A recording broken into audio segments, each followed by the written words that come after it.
Biden ignored military advice and lied to Americans, could have prevented botched Afghan withdrawal. Several days after the fall of Kabul on 15 August, President Joe Biden sat for an interview with ABC's George Stephanopoulos.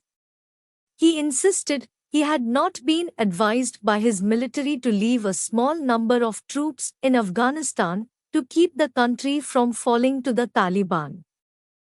Your top military advisors warned against withdrawing on this timeline.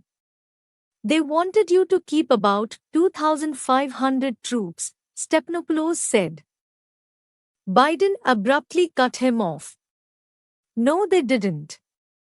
It was split. That wasn't true. That wasn't true.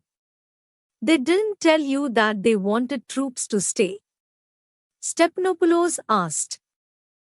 No, not in terms of whether we were going to get out, in a time frame, all troops. They didn't argue against that, the president said. Stephanopoulos tried again. Your military advisors did not tell you, no, we should just keep 2,500 troops. It's been a stable situation for the last several years. We can do that. We can continue to do that. Biden answered, no. No one said that to me that I can recall. In addition to the fact that Biden's remarks didn't sound particularly convincing, two of his top military advisors contradicted him in testimony before Senate lawmakers on Tuesday morning. And a third testified he was sure the president had received this input. Defense Secretary Lloyd Austin, chairman of the Joint Chiefs of Staff General Mark Milley, and General Frank McKenzie, head of U.S. Central Command, addressed members of the Senate Armed Services Committee on Tuesday. Both Milley and McKenzie said they had recommended leaving 2,500 troops in Afghanistan to prevent the Taliban from taking over the country, according to CNN. Milley told lawmakers, in the fall of 2020, my analysis was that an accelerated withdrawal without meeting specific and necessary conditions risks losing the substantial gains made in Afghanistan, damaging U.S. worldwide credibility, and could precipitate a general collapse of the Afghan government, resulting in a complete Taliban takeover or general civil war.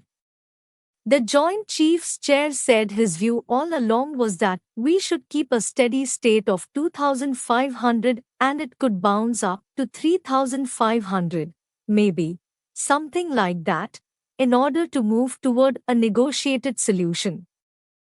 McKenzie echoed Milley. According to Fox News, McKenzie told the committee, I won't share my personal recommendation to the president, but I will give you my honest opinion, and my honest opinion and view shaped my recommendation. And I recommended that we maintain 2,500 troops in Afghanistan.